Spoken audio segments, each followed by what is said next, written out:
आप सभी को नमस्कार। पॉलिटिकल अलायंस स्टडी में आप सभी का स्वागत है। आज हम लोग संविधान से संबंधित कुछ प्रश्नों को सॉल्व करेंगे।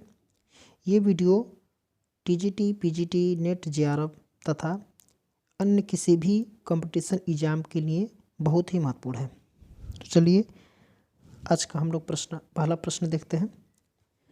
दिया है, यदि संविधान परम संप्रभु है तो तत्कालीन संप्रभुता आरोपित है राष्ट्र में, निर्वाचक गण में, विधि निर्माता निकाय में या फिर शासक दल में। तो इसका जो सही उत्तर हो जाएगा ऑप्शन सी, विधि निर्माता निकाय में। देखिए, संप्रभुता एक पूर्ण और असीम शक्ति है। राज्य के बाहर भी अपने राज्य के संदर्भ में उसे सर्वोच्च माना जाता है। इसी प्रकार यदि संविधान परम संप्रभु है तो तत्कालीन संप्रभुता विधि निर्माती निकाय में आरोपित होती है। अगला प्रश्न है, दिया है, लॉर्ड सभा की अध्यक्षता कौन करता है। देखिए, लॉर्ड सभा जो है ये इंग्लैंड का जो पार्लियामेंट है उसका ये द्वितीय सदन है। पहला सदन उसका नाम है कॉमन सभा और दूसरा जो उसका सदन है उसका नाम है लॉर्ड सभा, यानी कि कॉमन सभा और लॉर्ड सभा। तो दिया है वो इसी से संबंधित कि लॉर्ड सभा की अध्यक्षता कौन करता है। तो ये दिया लॉर्ड चांसलर, स्पीकर या फिर महान्यायवादी या फिर प्रधानमंत्री। तो इसका सही उत्तर हो जाएगा ऑप्शन ए, लॉर्ड चांसलर। जैसे भारत में लोकसभा, राज्यसभा होता है वैसे वहाँ पे कॉमन सभा और लॉर्ड सभा होता है। तो जो लॉर्ड सभा की जो अध्यक्ष का काम करता है उसे हम लोग बोलते हैं लॉर्ड चांसलर या लॉर्ड चांसलर बोलते हैं। देखिए, ब्रिटिश पार्लियामेंट जो यूनाइटेड किंगडम की सर्वोच्च विधायी संस्था है। विधायी संस्था का मतलब जो विधि का निर्माण करता है। ब्रिटेन के सभी राजनीतिक निकायों पर अंतिम शक्ति है। संसद में हाउस ऑफ लॉर्ड्स और हाउस ऑफ कॉमन्स शामिल है। हाउस ऑफ लॉर्ड्स एक उच्च सदन है जैसे हमारे यहाँ राज्यसभा होता है, जबकि हाउस ऑफ कॉमन्स निम्न सदन है जैसे हमारे यहाँ लोकसभा है। हाउस ऑफ लॉर्ड्स की जो सभा है उसकी अध्यक्षता लॉर्ड चांसलर करता है। तो इसका उत्तर हो जाएगा ऑप्शन ए। नेक्स्ट है, कौन से अनुच्छेद के तहत भारतीय नागरिकों को 6 स्वतंत्रताएं दी गई है। ये है अनुच्छेद 18, अनुच्छेद 19, अनुच्छेद 20 और अनुच्छेद 21। तो इसका जो राइट आंसर हो जाएगा अनुच्छेद 19। ऑप्शन बी इसका सही उत्तर हो जाएगा, अनुच्छेद 19। देखिए, मूल संविधान में 7 मौलिक अधिकार थे, लेकिन 44वें संविधान संशोधन 1978 के द्वारा संपत्ति के अधिकार को मूल अधिकार की सूची से हटा कर इसे संविधान के अनुच्छेद 300A अर्थात 300A में क्या किया गया, के अंतर्गत क्या किया गया, कानूनी अधिकार के रूप में रखा गया। और अनुच्छेद 19 में भारतीय नागरिकों को 6 प्रकार की स्वतंत्रताएं दी गई है। ठीक है, नेक्स्ट है, भारतीय संविधान की उद्देशिका के संबंध में निम्नलिखित में से कौन से 2 अभिकथन सही है। देखिए, इसमें से कौन से 2 अभिकथन हैं जो सही हैं। ये है न्यायिक, सामाजिक, आर्थिक और राजनीतिक। बी है विचार, अभिव्यक्ति, विश्वास, आस्था और पूजा की स्वतंत्रता। सी है हैसियत अर्थात स्टेटस, चरित्र और अवसरों की समानता। डी है व्यक्ति की प्रतिष्ठा, सम्मान का आश्वासन देते हुए भाईचारा। तो इसमें कुछ सही विकल्प इसमें से चुनना है, ए और सी, फिर दिया है ए और डी, फिर दिया है सी और डी, और डी दिया है ए और बी। तो इसका जो सही उत्तर हो जाएगा ए और बी, ऑप्शन डी नंबर वाला इसका सही उत्तर हो जाएगा। अर्थात ए सही है और इसका बी सही है। ठीक है, नेक्स्ट दिया, किस केस में यह निर्णय दिया गया कि उद्देशिका संविधान का भाग नहीं है। देखिए, जो उद्देशिका है वो संविधान का ये भाग नहीं है। ये किस निर्णय में दिया गया है, तो दिया गया है इसका Kesavananda Bharati case, Maneka Gandhi case, Vishaka case और बेरुवारी केस। तो इसका जो सही उत्तर हो जाएगा बेरुवारी केस, ऑप्शन डी इसका सही उत्तर हो जाएगा। देखिए, बेरुवारी केस जो है ये 1960 में सर्वोच्च न्यायालय ने यह निर्णय दिया कि उद्देशिका संविधान का भाग नहीं है, जबकि जो केशवानंद भारती जो केस है जो 1973 में हुआ था, इसमें उद्देशिका को संविधान का मूल भाग माना गया एवं संविधान के मूल ढांचे की संकल्पना का प्रतिपादन किया गया। अगला प्रश्न है कि कैबिनेट मिशन योजना के सदस्य थे। कैबिनेट मिशन योजना के सदस्य थे, इसके पहले भी किसी वीडियो में, इसके पहले वाले वीडियो में भी संविधान जो उसके सदस्यों में बताया गया था कि कौन है। तो देखिए यहाँ पे दिया है कि ए लॉर्ड पैथिक लॉरेंस, फिर दिया है सर स्टेफर्ड क्रिप्स, यहाँ पे लॉर्ड पैथिक लॉरेंस है, सर स्टेफर्ड क्रिप्स है और एवी अलेक्जेंडर है। बी दिया है स्टेफर्ड क्रिप्स, एवी अलेक्जेंडर। तो पिछले वीडियो में भी हम लोग बताए थे कि इसका ए लॉर्ड पैथिक लॉरेंस और स्टेफर्ड क्रिप्स और एवी डाइसी को ही माना जाता है।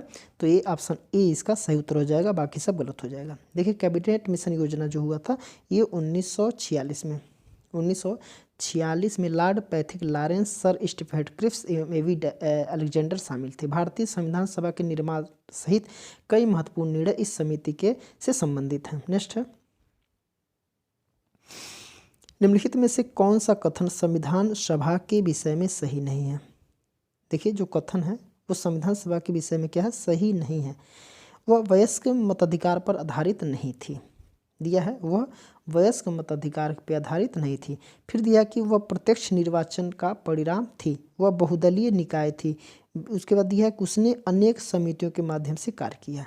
देखिए यहाँ पे ए और बी, ए और 2, फिर 2 और 3, फिर 1 और 4 और फिर दिया है कि 1, 2, 3 और 4, ये सभी। तो इसमें से सही उत्तर क्या होगा, इसमें हम लोग विचार करते हैं। देखिए जो संविधान सभा के गठन के लिए राज्यों की विधानसभाओं का उपयोग निर्वाचक मंडल के रूप में किया गया, अतः संविधान सभा जो है वयस्क मताधिकार प्रणाली द्वारा किया गया।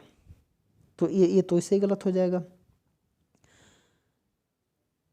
अतः संविधान सभा अप्रत्यक्ष जो संविधान सभा में अनेक दलों के लोग शामिल थे। इस सभा ने अपने कार्यों का संचालन करने के लिए अनेक समितियों का गठन किया। प्रश्न में जो क्रम संख्या केवल 2 गलत है, ये बस ये 2 गलत है और ये भी गलत है, 1 भी गलत है, बाकी सब सही कह रहा है। देखिए जो इस सभा का जो प्रारंभिक स्तर था उस स्तर पे वयस्क मताधिकार अपनाया गया था, ठीक है। उसके बाद से वयस्क मताधिकार नहीं अपनाया गया था। तो यहाँ संविधान सभा की अगर बात किया जाए तो ये भी सही हो जाएगा, ये गलत हो जाएगा, बाकी सारे के सारे सही हो जाएंगे। तो इसमें से कोई भी ऑप्शन उस तरीके से मैच नहीं कर रहा है, ठीक है। तो अगला प्रश्न है, संविधान सभा का गठन प्रस्तावित किया गया था। संविधान सभा का गठन प्रस्तावित किया गया था। ए है क्रिप्स मिशन के द्वारा, बी है कैबिनेट मिशन के द्वारा, वेवेल योजना के द्वारा या फिर माउंटबेटन योजना के द्वारा। तो इसका जो सही उत्तर हो जाएगा कैबिनेट मिशन के द्वारा, ऑप्शन बी इसका सही उत्तर हो जाएगा।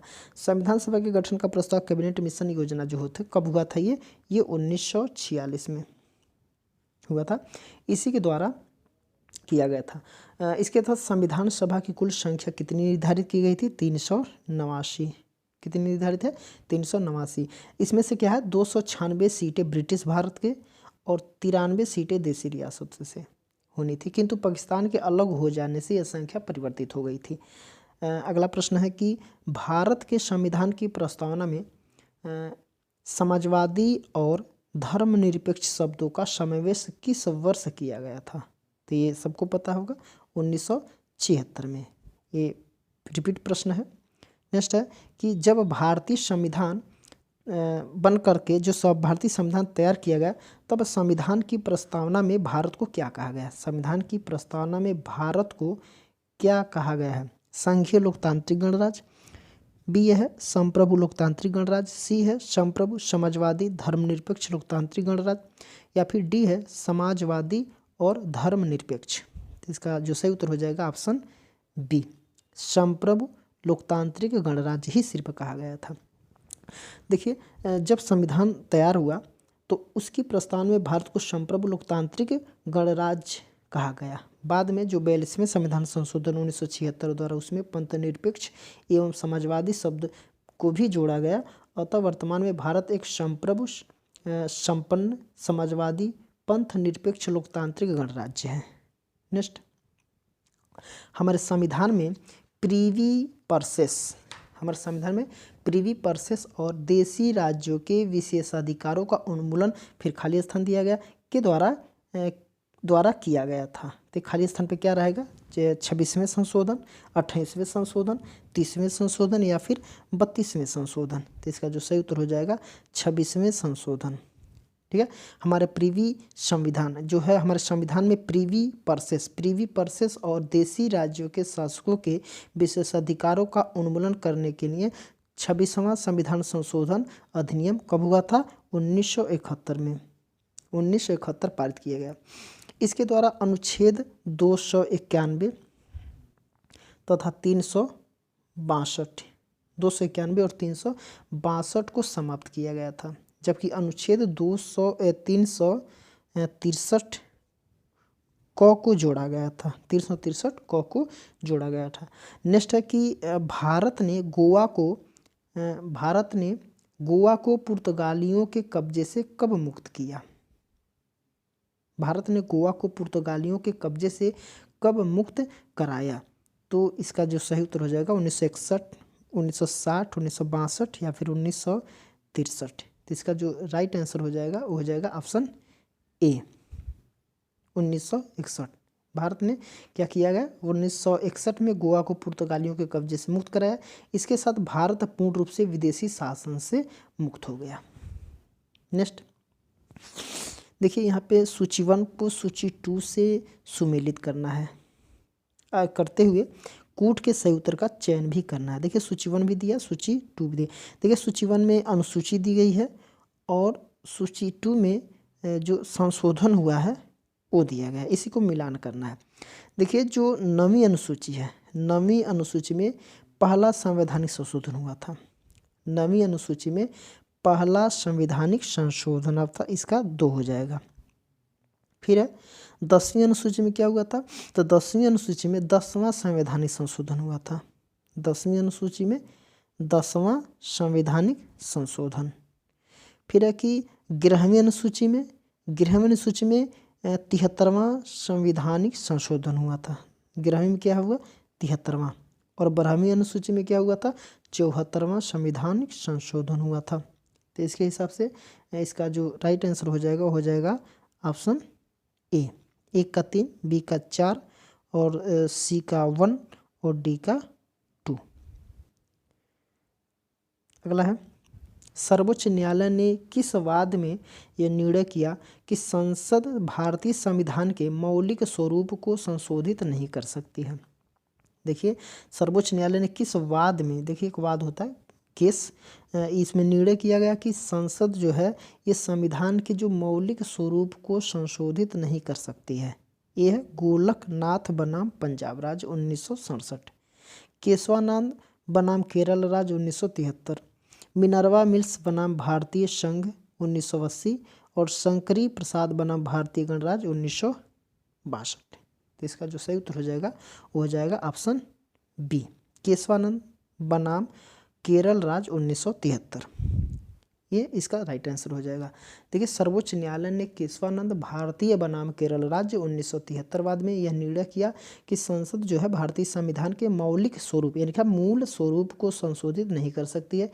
इस वाद के बाद कई वाद ऐसे आए जिनमें संविधान के आधारभूत ढांचे की पहचान की जा रही है समय समय पर, क्योंकि ऐसा न्यायालय ने खुद कहा था।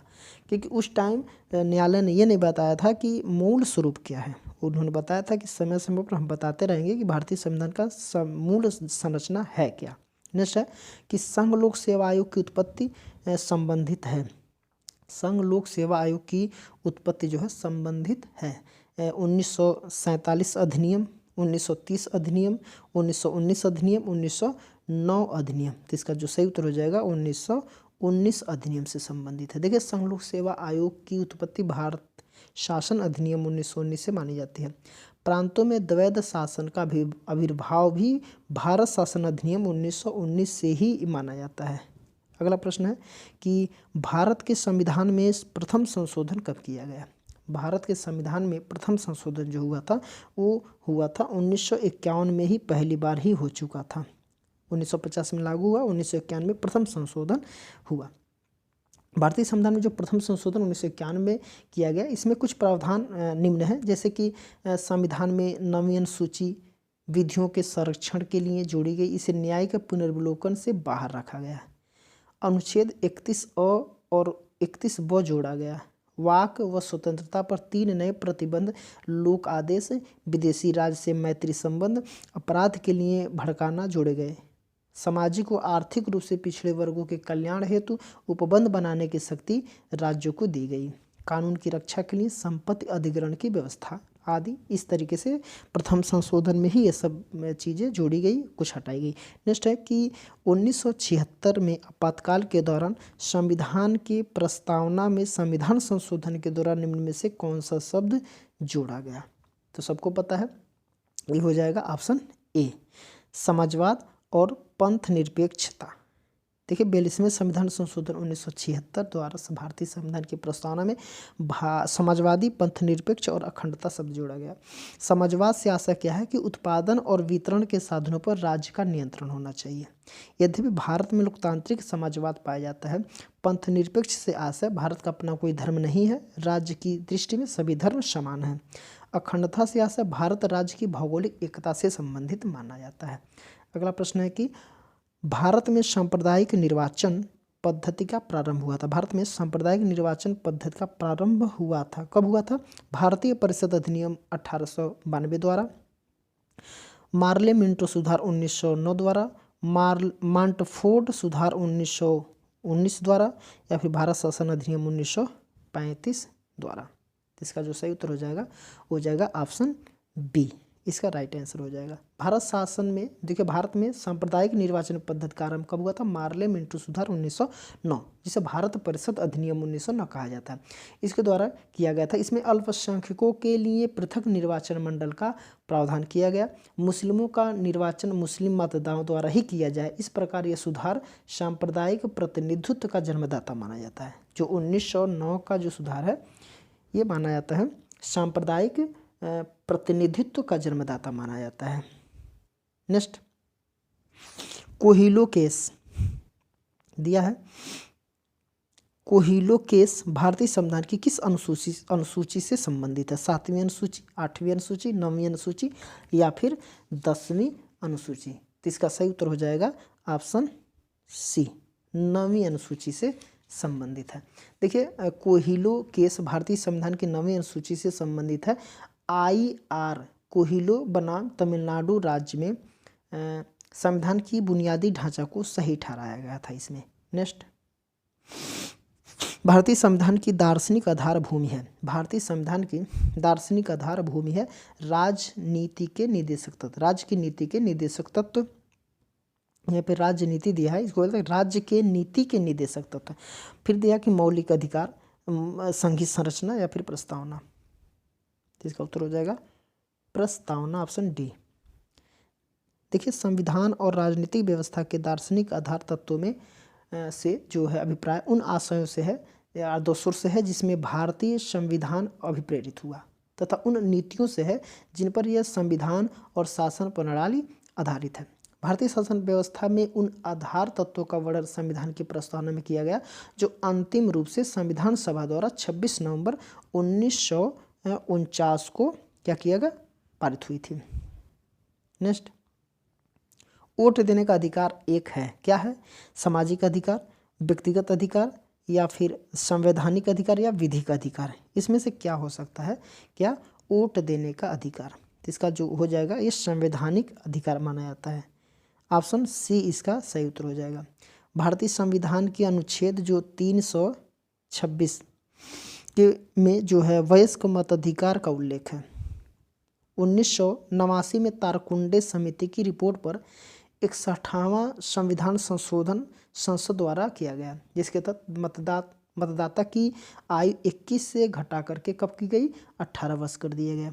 संवैधानिक अधिकार से तात्पर्य वह अधिकार जो संविधान लागू होते समय बनाया गया हो, इसको हम संवैधानिक अधिकार कहते हैं। नेक्स्ट है कि भारत में संघ लोक सेवा आयोग और विश्वविद्यालय अनुदान आयोग, संघ लोक सेवा आयोग और विश्वविद्यालय अनुदान आयोग का गठन क्रमशः किस प्रकार हुआ था? ये क्रमशः बताना कि किस प्रकार हुआ था। ये है संवैधानिक संशोधन और उच्च शिक्षा आयोग द्वारा, फिर है कि संवैधानिक संशोधन और 42वीं अनुसूची द्वारा, फिर संविधान 42वीं अनुसूची द्वारा, देखिए संविधान और अधिनियम विधि द्वारा, संविधान और प्रदत्त विधायन द्वारा। तो इसका उत्तर हो जाएगा संविधान और अधिनियम विधि द्वारा, ऑप्शन सी इसका सही उत्तर हो जाएगा। भारतीय संविधान के अनुच्छेद 315 जो है 315 के अनुसार संघ लोक सेवा आयोग का गठन किया गया। इस तरह यह संवैधानिक संस्था है, जबकि विश्वविद्यालय अनुदान आयोग का गठन विश्वविद्यालय अनुदान आयोग अधिनियम 1956 के तहत किया गया। इस तरह इसे संविधान लागू होने के बाद कानून प्रक्रिया के तहत इसका गठन किया गया, अतः विकल्प सी इसका सही हो जाएगा। नेक्स्ट है कि भारत के प्रतिस्पर्धा आयोग, भारत के प्रतिस्पर्धा आयोग अर्थात CCI, यहाँ पर दिया है CCI ने किस संगठन का स्थान लिया है? किस संगठन का स्थान लिया है? ए है प्रतिस्पर्धा नियंत्रण प्राधिकरण CCA का, बी है एकाधिकार नियंत्रण परिषद MCC का, या फिर भारतीय मुक्त व्यापार अधिकरण IFTA का, या फिर एकाधिकार एवं प्रतिबंधात्मक व्यापार व्यवहार आयोग MRTPC का। तो इसका सही उत्तर हो जाएगा ऑप्शन डी, एकाधिकार एवं प्रतिबंधात्मक व्यापार व्यवहार आयोग MRTPC का। भारतीय प्रतिस्पर्धा आयोग CCI भारत सरकार का एक सांविधिक निकाय है, संवैधानिक नहीं, इसे सांविधिक निकाय बोला जाएगा, जो प्रतिस्पर्धा नियम 2002 के प्रवर्तन के लिए उत्तरदायी है। मार्च 2009 में इसे विधिवत रूप से गठित किया गया था। राघव समिति की अनुशंसा पर एकाधिकार तथा अवरोधक व्यापार व्यवहार अधिनियम 1969 MRTPC को निरस्त कर इसके स्थान पर प्रतिस्पर्धा अधिनियम 2002 लाया गया। इसका उद्देश्य स्वच्छ प्रतिस्पर्धा को बढ़ावा देना। नेक्स्ट, नागरिकता प्राप्त करने का निम्न में से कौन सा साधन है? नागरिकता प्राप्त करने का निम्न में से कौन सा साधन है? जन्म के आधार पर, शिक्षा के आधार पर, धन संपत्ति होने पर, या प्रधानमंत्री की कृपा पर। तो इसका उत्तर हो जाएगा जन्म के आधार पर, ऑप्शन ए इसका सही उत्तर हो जाएगा। देखिए भारतीय संविधान के जो भाग 2 में नागरिकता के बारे में प्रावधान किया गया। नागरिकता अधिनियम 1955 के तहत निम्न प्रकार से नागरिकता प्राप्त की जा सकती है: जन्म द्वारा, वंश परंपरा द्वारा, देशीकरण द्वारा, पंजीकरण द्वारा, या भूमि विस्तार द्वारा। भूमि विस्तार का मतलब है कभी देश विस्तार कर रहा, दूसरे देशों की या दूसरे भूमि को अगर ले रहा, तो उस भूमि पे बसे हुए सारे लोग भारत का नागरिक माने जाएंगे। नेक्स्ट है, और इस प्रश्न का ये इस सेट का आखिरी प्रश्न है। भारतीय संसद में नागरिकता अधिनियम पारित किया गया। भारतीय संसद में नागरिकता अधिनियम पारित किया गया। कब पारित किया गया? 1960 में, 1955 में, 1975 में, या फिर 1980 में। तो इसका उत्तर हो जाएगा, सबको पता है, 1955 में। ऑप्शन बी इसका सही उत्तर हो जाएगा। देखिए भारतीय नागरिकता अधिनियम संसद द्वारा 1955 में पारित किया गया। इसके अंतर्गत नागरिकता प्राप्त करने के तरीके के बारे में विस्तृत चर्चा की गई है। तो ये इस सेट का आखिरी प्रश्न था। इसके आगे के प्रश्नों को हम लोग नेक्स्ट वीडियो में देखेंगे। तो आज के लिए इतना ही, मिलते हैं अगले वीडियो में।